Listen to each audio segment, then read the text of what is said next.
Hawaii, we depend on the ocean and clean water for everything that we do. We're completely connected to the ocean here. It's our lifestyle, both our economy, our recreation. It's how we sustain ourselves. And everything we do on land impacts the quality of water.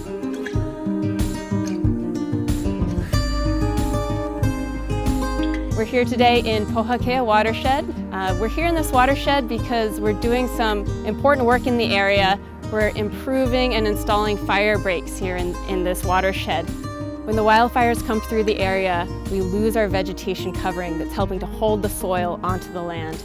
Then the rains come and they wash the soil down into the bay, creating a brown water event. We get these muddy waters that blocks the sunlight from our coral reefs. The reefs need the sun to survive. To give you an idea of the extent of the soil loss, you see the fence posts that are now hanging in midair that were at one time easily 15 feet in between us and the base of these fence posts.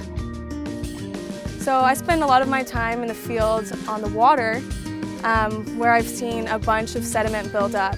And what all of that sediment is coming from is up here in Pohakea Watershed. We have oysters in the bay that are cleaning up the water and trying to take that sediment out of the water.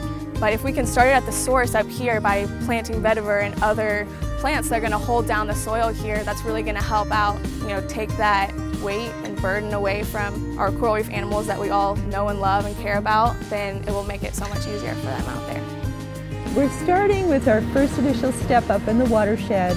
We are partnering with Goodfellow Brothers to go up there and to maintain the road.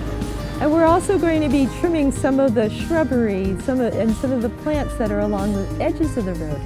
And the features that are normally built into dirt roads or hiking trails, things called water bars and kickouts that direct some of the flow of the water off to the side, those features are gone, they're worn out. Another important part of the restoration of Pohakea is using plants to help stabilize the hillside. Today we've got some young environmentalists here planting the hillside with me.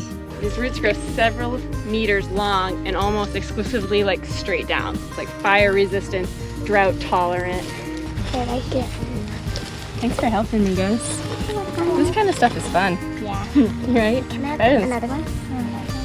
Two. This land itself provides priceless, irreplaceable habitat for native species that live no place else. So all of this life has managed to find a sanctuary here, and it's up to us to help heal it over time. So Native Hawaiians knew the importance of Maukut-Makai connectivity, not just for the sake of river flows, but for the sake of protecting every section of that watershed, because from a watershed, from a Kuanaiki, Hawaii, is everything from the Mauka reaches, from the summit to the ko'a, to the coral reef. The ocean around us here is universally loved, whether you were born here on Maui or you moved here or you're visiting here. And we're really hoping that people will start to understand the relationship between the watershed and the land and the ocean. Ma'alaya is a special place. We're all connected to it in some way. For a lot of people, Ma'alaya is their gateway to the ocean. They come to this area to experience the ocean perhaps for the first time, and you want it to be healthy, you want it to thrive, and it all starts here on the land in Pohakea. If we don't take care of this, then it's going to negatively affect our ocean. Our work here has just begun, and our hope is to educate and inspire people to help care for Pohakea and this beautiful land.